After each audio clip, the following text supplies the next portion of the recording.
How's everyone doing? Happy weekend. I hope everyone's having a good, relaxing weekend.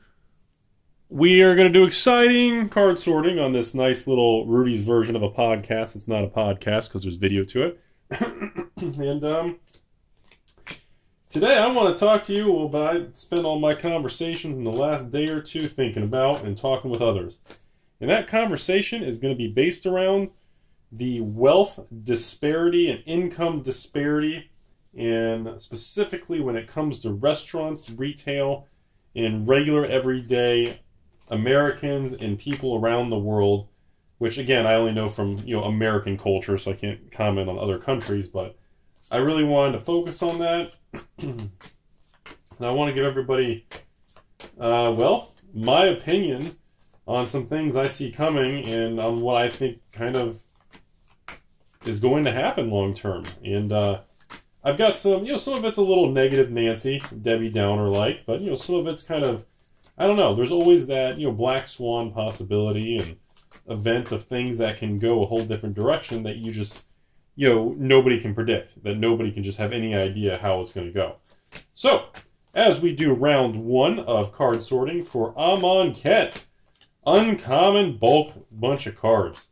Which is funny because I think in the last week or something, gives you a date since I filmed this, I guess out of nowhere, I guess the Censor uncommon went from being the best uncommon, which is ironic because when I did the bulk openings and the filming and mailed all the patrons the cards, at the time it was the black one.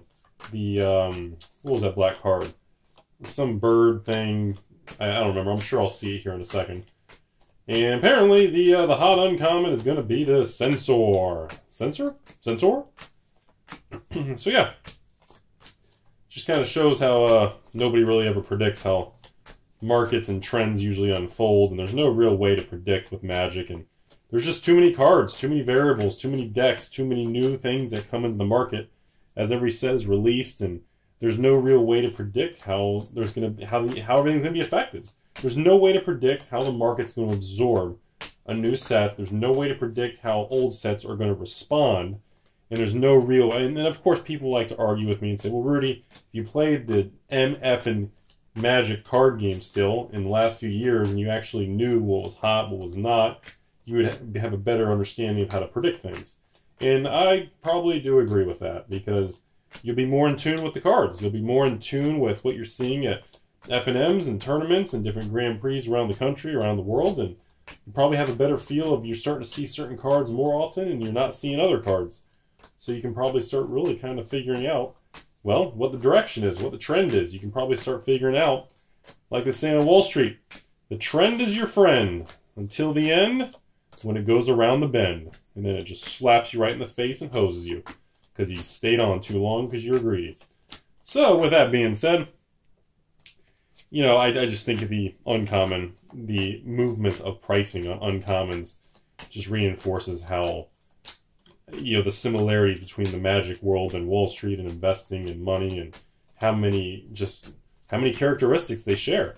Of course, Magic's biggest difference that everybody knows is the lack of regulation, which is some people say is a good thing, some people say is a bad thing.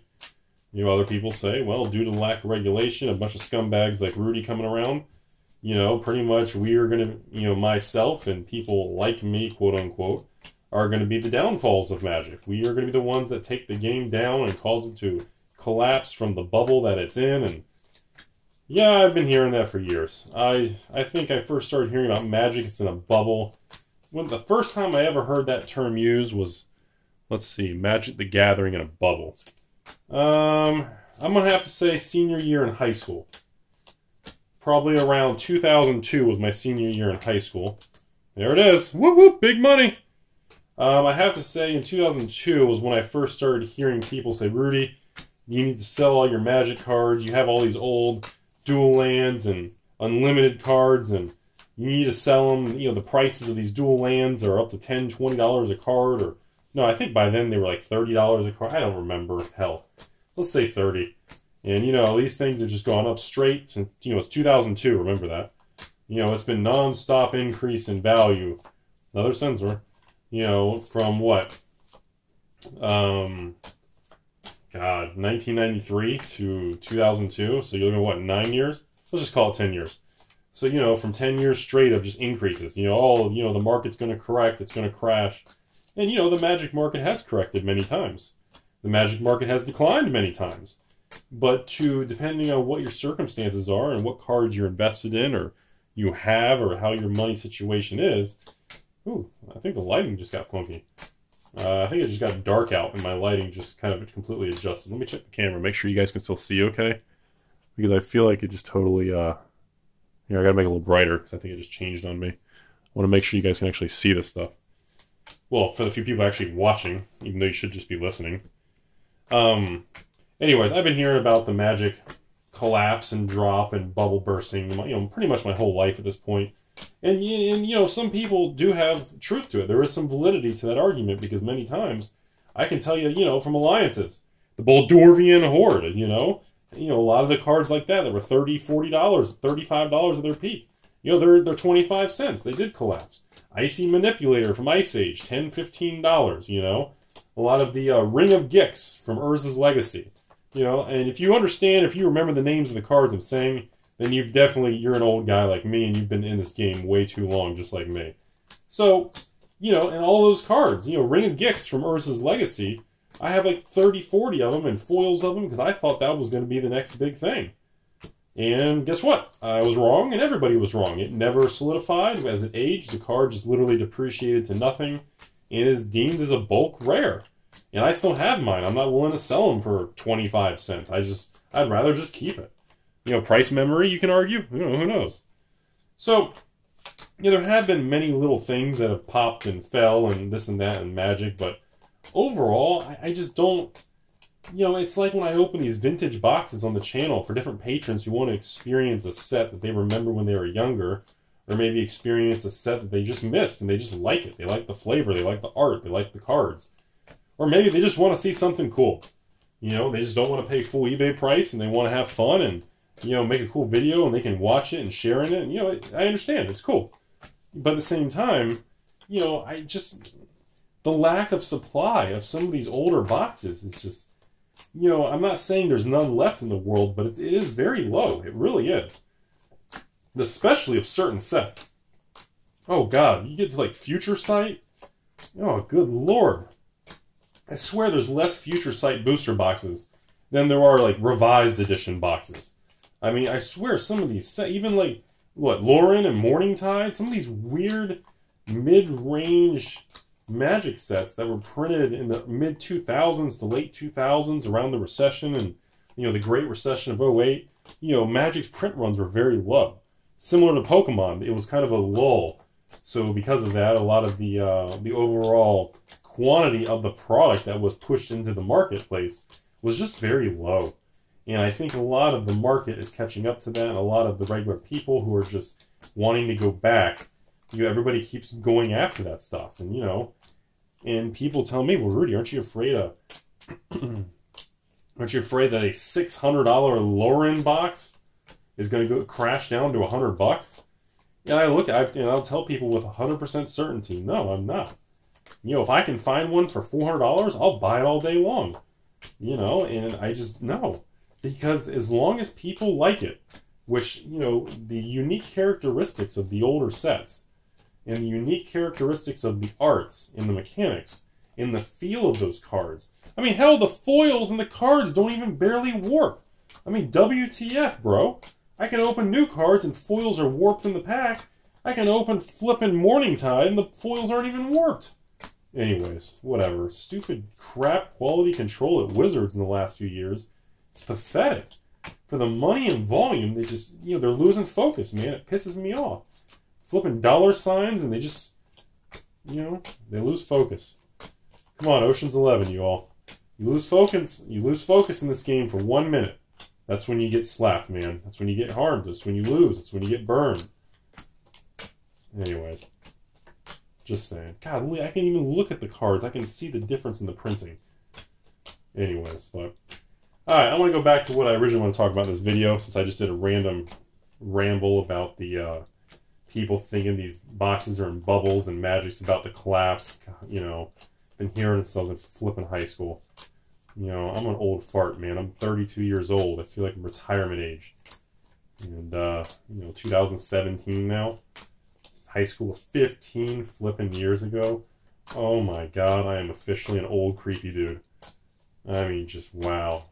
Still feel 10 years old, man. Playing video games, cards all day.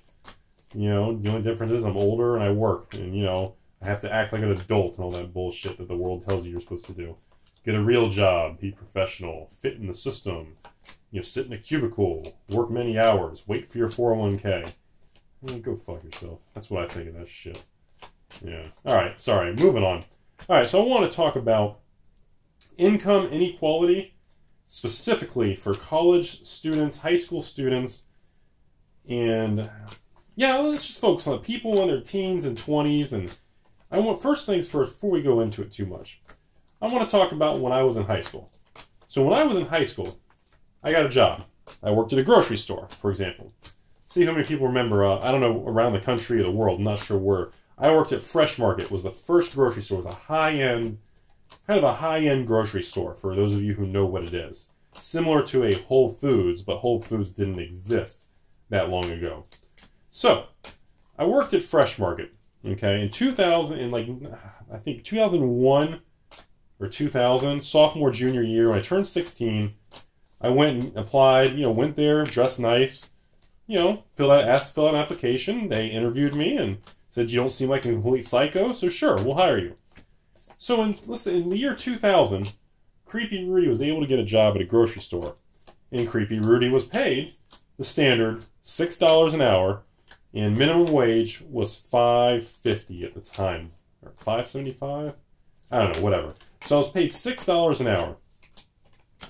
Now, here's the interesting part that always makes me analyze things. $6 an hour doesn't sound like shit, but let me explain something. Gas was 99 cents a gallon. Okay? To and from high school, you know, I could fill up a whole tank of gas in my two-door little, you know, Mitsubishi Eclipse type of car. And, oh, Bone Picker. That was the card. That's right. I don't know. I thought I sent them all off. I found one. Shouldn't I thought I didn't have any. So, anyways. So, pretty much, $6 an hour. Gas was 99 cents a gallon. Okay, food was very, very cheap relative to today's terms.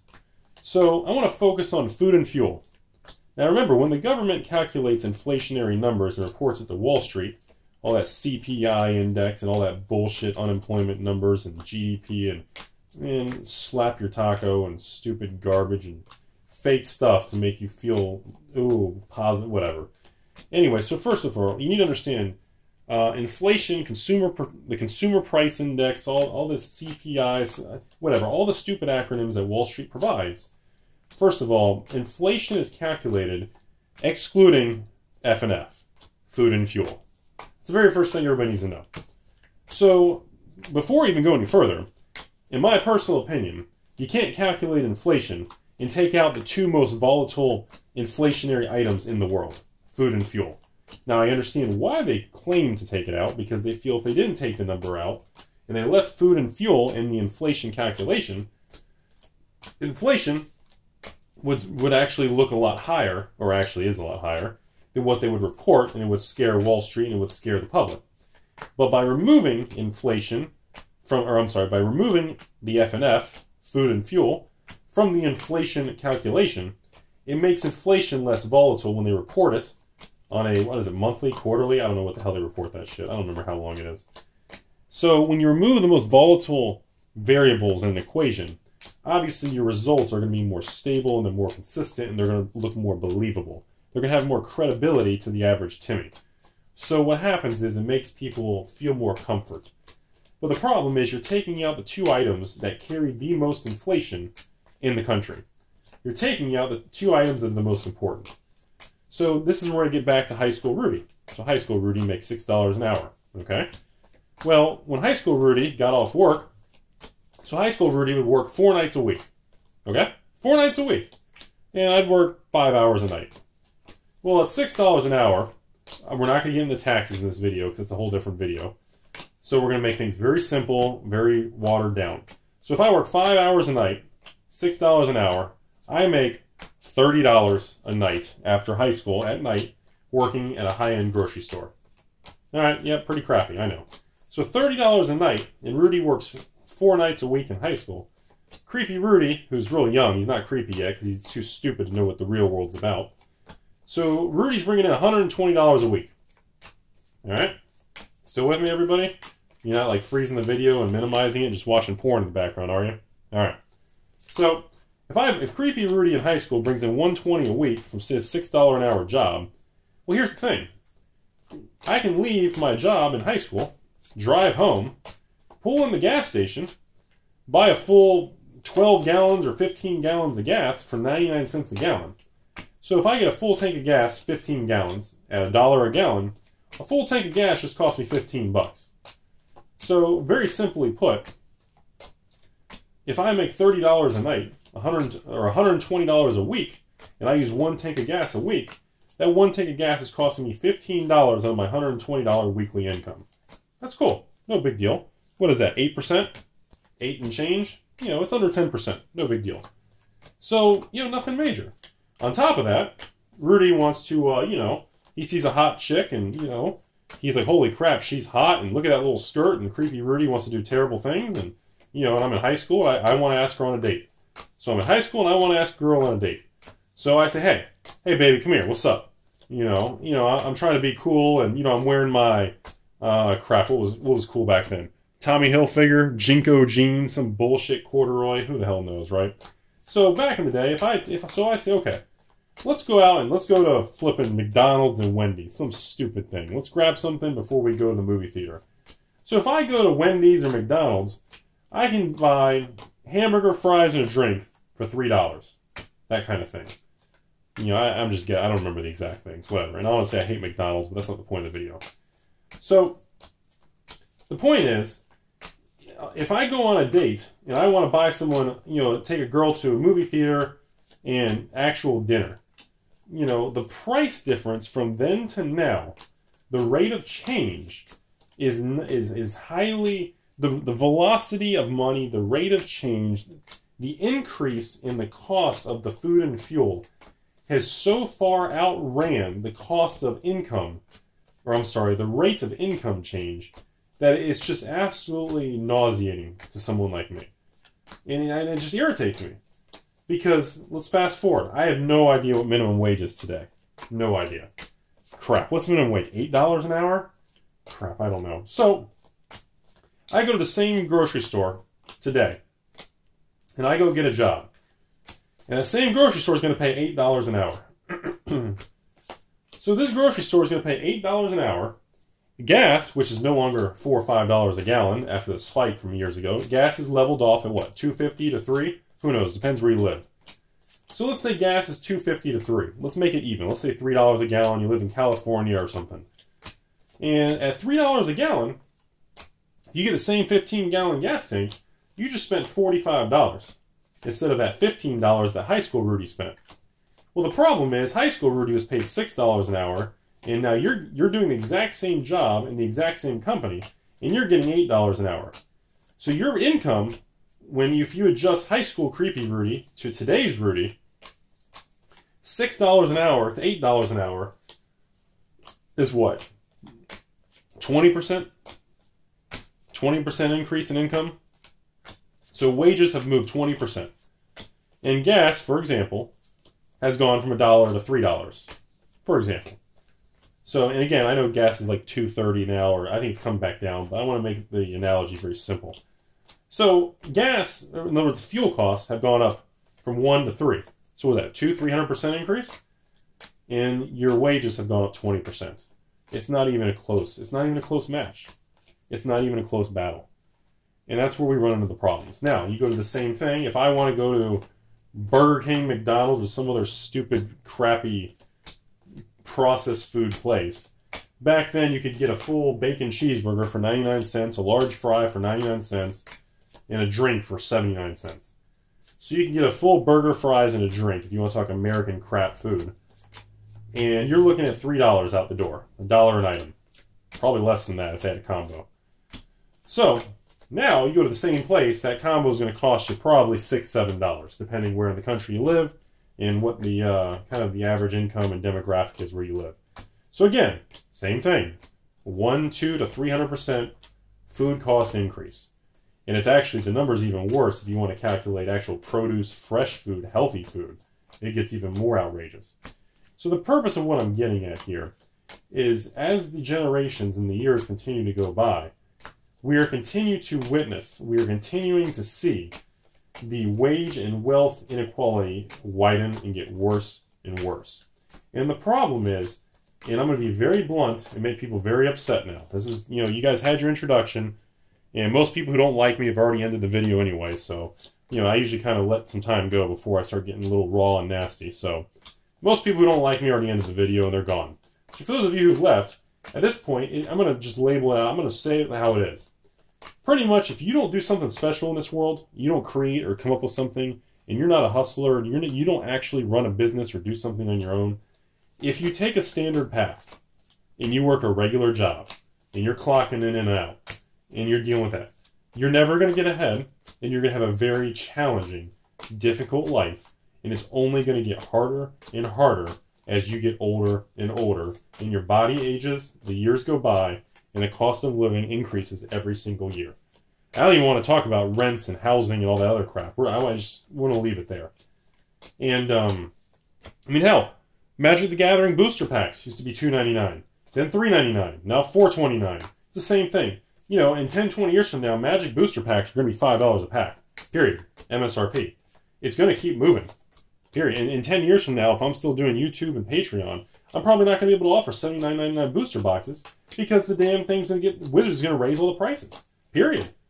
So I'll have to adjust the prices just so I don't go bankrupt. That kind of crap. And hopefully, we've got many years until that, but it is what it is. Hell, Fallen Empires and Homelands booster packs used to be $1.45. Revised booster packs. All these old... they were cheap as hell. So, anyways. So, my focus on this video, again, is just letting everybody know the direction of everything going is still very, very concerning on economic, regular, everyday, hard-working, blue-collar, even white-collar for some people, a regular working individual or family. It's kind of nauseating. It's kind of concerning. Because the bigger issue of what I'm saying is I don't see a solution to it. And when I say I don't see a solution, I don't see anybody making a solution. And this is where the video is going to just start getting really piss people off and uncomfortable. And that is the fact that the people who become successful and the people who run businesses and everything, when I was younger, I didn't have any money. It was tough. My parents just made sandwiches and food and restaurants, and if I was lucky in a month, I would save my allowance and I'd buy a used video game or a used Super Nintendo game for $20, and that'd be like a whole month's worth of money for me or something. I had nothing. There was not like there was a ton of money floating around, and so I kind of feel like I came from the understanding of what it's like to work and really try to figure out a way to make it. In other words, do something different. Go against the grain. Don't listen to the bullshit on TV, this watered-down, diluted, mind-numbing reality shows every day. And it's funny, because when you watch those shows, when the show ended, and you're watching regular TV, if somebody walked up to you and said, tell me about the last hour, what you just watched. Tell me about A, B, and C.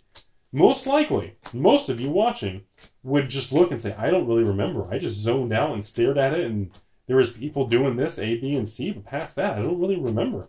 You just literally zone out and unwind, decompress from jobs that pretty much tear you up from the inside, and, you just kind of stare at TVs. And it's almost like, it almost puts you in like a trance, or like a calming, or, I don't know. It kind of just, and that's usually a sign of you're coming home from a job that you're not happy with.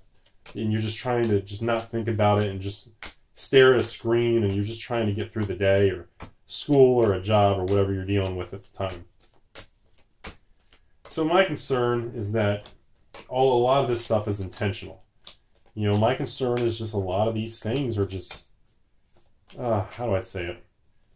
I don't want to go full-blown conspiracy theory, but my concern is a lot of the design and a lot of the reason and the way things are are to pretty much keep the average person as just kind of a working 9 to 5, work your whole life, and just not really get anywhere type of approach.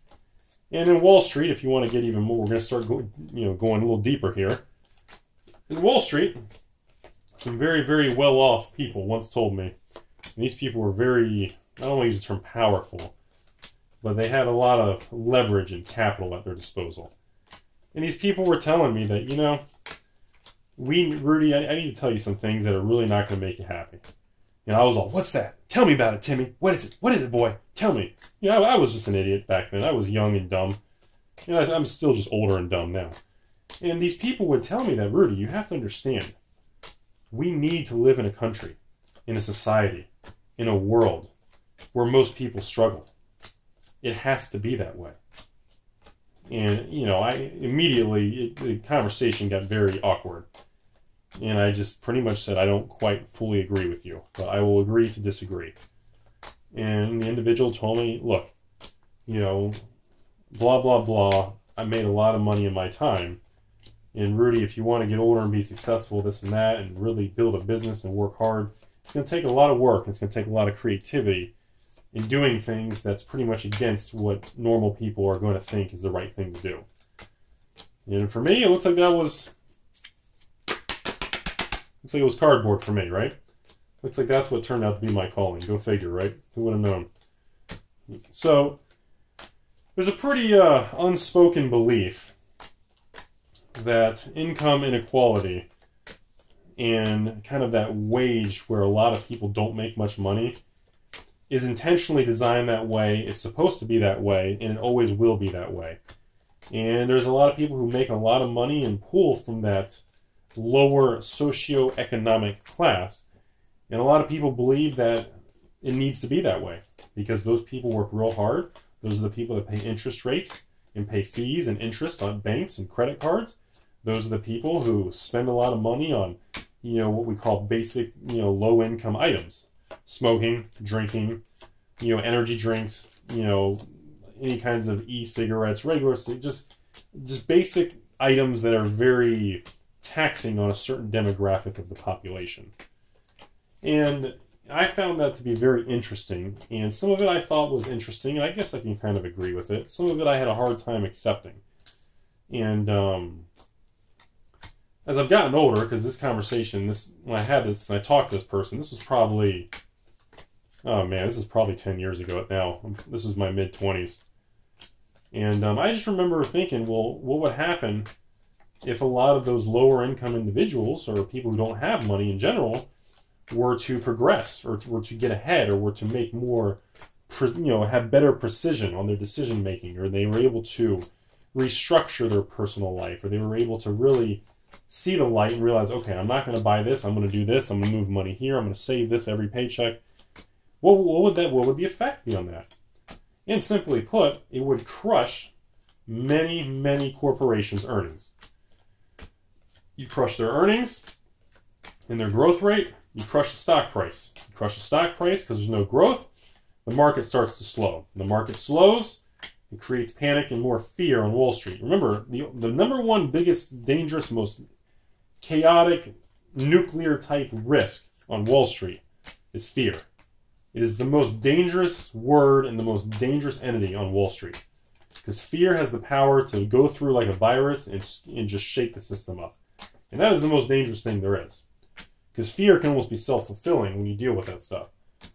So I said, okay, so you believe that pretty much if the lower class of society, which is massive now in post-2008, the lower income, that group of people has become larger and larger.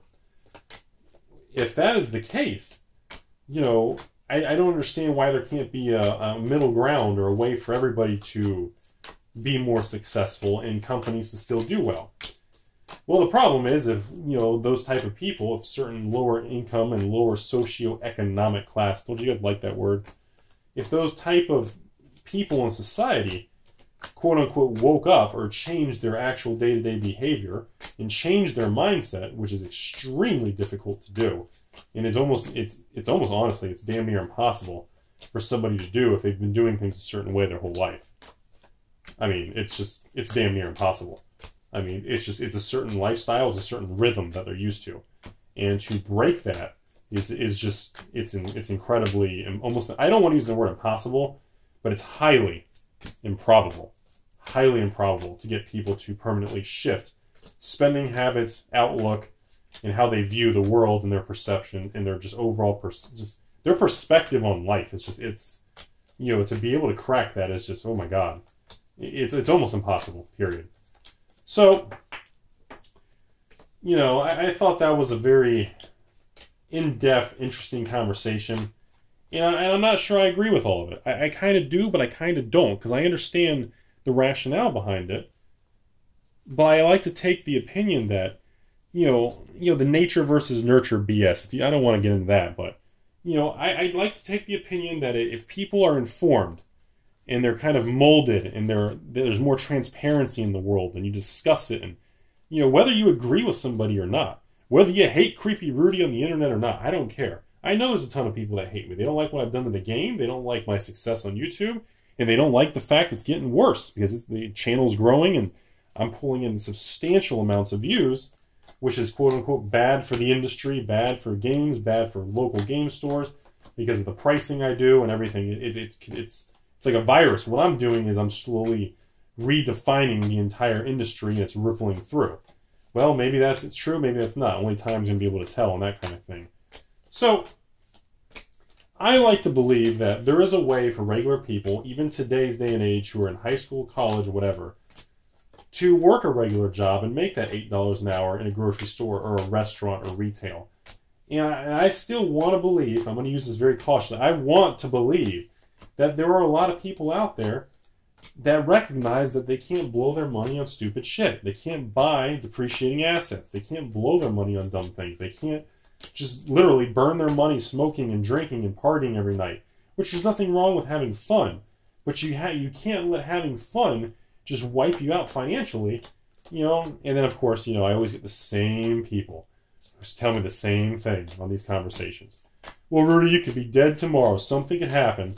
You know, everybody could die, you know, and you're going to wish you had done all these things. Well, that is true. A tragedy, a very improbable event could happen to you. That is true. I cannot discount that fact. But for me, I am willing to take that risk. And I am one of those people that is willing to work for 10, 20 years straight to be able to be, you know, have 30, 40 years of non-working, happy, wealthy retirement. So, you know, I look at it that way. That's my own personal perspective. That's my perspective. That's my opinion. Not saying it's right. That's what I believe. So, I want to believe that there are people out there that can still work a regular job and they can break through and they can elevate themselves by recognizing what is needed to be done, because it's not that people can't do it. It's that people don't have the discipline. And especially my generation and younger generation than me. I'm 32. The people in their 20s in high school now, there are still a lot of great people out there. I don't want to discount that. But for some reason, every generation seems to be getting worse. And even my generation is really bad at it. I have friends who are really bad at it. Everybody feels entitled. Everybody feels that, you know, Rudy, aren't you angry that Wizards of the Coast doesn't work with you and give you preview cards and do things? I don't give a fuck, man. Are you kidding me? Whatever, dude. Like, how is that something that's... I still get comments on that. I still get people saying stuff like that to me. And of course, I don't reply. I don't really use Twitter much. I don't really care about that crap. People think, you know, when I say a lot of things in the videos, everything's fake. It's fine. You're free to agree. I will agree to disagree with you. And, you know, that's fine. But I want to believe there's a lot of people out there that do recognize that if you do work really hard and you just make better flipping decisions, instead of just working and saying, oh, well, I only have 20, 30 bucks and I'm going to max out a credit card and go buy a new car. Or I'm going to go out and do this. I'm going to go take a vacation that I can't afford. You know, those are items that, yeah, you can get a good memory from it, but, you know, that money's gone. And you're at a point in your life where you need that capital. You need that money. And if you waste that money, not only are you going to lose that particular amount of $1,000, but if you're leveraging yourself, you're going to be paying interest on that money, which is going to set you back even further, and it's going to make banks and corporations more wealthy, and you are contributing and you are helping the demise of that inequality. You are helping that gap widen. you're attributing to the reason why there are people making stupid amounts of money out there. And when I say stupid, I mean millions of dollars a year. Stupid amounts of money. From passive income, which is investments, to active income because they work and run their own business, whatever you want to call it. And you know, until the average regular person in high school, college, young person, adult, until most people wake the F up and realize that they need to change their attitude and they need to just, you know, yes, you can work a regular job and make $10, $15 an hour and build a shit ton of wealth. It's not really about, I mean, it is about how much money you make on your job and whatever you're doing for work, but that's important, but I don't believe it's as important as what you do with that. And again, I'm going to jump back real quick because I know some people probably didn't watch the other Ramble videos, but, you know, when I was working in a financial institution, I had a couple clients. They worked at flippin' Walmart. These two women were Walmart greeters for 30 years, and they retired. They had $1 million 401k from Walmart because they maxed out and they lived in a flippin' one-bedroom apartment and literally drove an old, hoopty, broke-down car that barely ran, and they had like $900,000 in retirement. And they're retired, and now they're taking cruises every month, and they're enjoying and seeing family and traveling. And yeah, they're older. They're in their 60s now. They're in good health. They didn't blow their money. They were non-smokers, and they took care of themselves. And guess what? They're set. They have no stress. They love life. They're not stressed and worried. They're going to work till the day they die, blah, blah, blah. You know, evil financial people. Wall Street's evil. You know, and I've seen it. I've seen people overcome it. I've seen people beat the odds. And, you know, and that gives me a lot of hope and a lot of ambition. It gives me a drive. It gives me passion. And it gives me the want and ability to want to do better and push. Because if I see these really nice women who can have a really mundane job, like a Walmart greeter or a Walmart cashier, and if they can make it, every single one of you all watching this video, there's no way anybody could tell me otherwise. There's no way. Now, granted, you know, 30 years, your whole life doing it, that's kind of crappy. I'm not going to downplay that. That's a major, major sacrifice. And that's some serious kahunas. But, you know, I mean, come on. The point I'm trying to prove is if they can do it, anybody can do it. But everybody who sits on the damn internet and just complains about everybody, and just, you know, I don't go on anyone's channel, anyone's videos, and I get all kinds of Twitter stuff, and I see all these little things pop up, and, you know, I don't care. When you've gone the gauntlet and you've been through the jobs and done the crap and jobs I've done, just don't care, bro. I mean, literally massive alligator skin. To get to me, it's very, very difficult. You know, because things like just don't bother. They don't faze me. It's just kind of like, all right, cool. Yeah, I'll agree, disagree. Good talk. But, you know, it can be done. And everybody out there who says it can't be done, you don't see it. You just can't see it. Then, you know, I guarantee you, if you feel that way, you're never going to have an easy life. You're never going to be financially independent. You're never going to, quote unquote, make it in the world, said every 80s movie ever. That's kind of the term they used to use. Oh, Bill and Sally made it. She really made it. That was a term they used to use in the 80s and 90s a lot. And you know what? Anybody can. You know, granting that you're in a normal situation without any bizarre circumstances, you know, majority of the population, you know, there's always exceptions. The majority of the people in the population, they choose not to go the distance. They choose to not really push. You know, they get tired or, oh, that's plenty for the day. And they just throw in the towel. No. The people who do make it are the ones that when you guys call it a day, the other people are still going. They're burning that night oil. They're still going. They're going from 5 o'clock, 8 o'clock, 9 o'clock, midnight. They're still flipping going. And they don't care. They're running on adrenaline. They're running on hopes and flipping dreams. Holy crap, I just sorted all these cards. I haven't been paying attention. Well, I'm done rambling. Tell me what you guys think. I don't know how this one's going to turn out. This one seems a little wishy-washy, and I don't know if it's more of a story or a rant or just random thoughts on a video recorder. Who knows? Anyways, whatever. Rudy with Alpha Investments. I'm done. I hope you guys enjoyed my listening, and I hope you guys got some work done on your end, and maybe this, you know, helps your outlook on life and made you at least stop for at least 2 seconds and think about life in a different perspective. And if at least one person did, this video was worth it. You guys have a fantastic day. Take care of yourselves.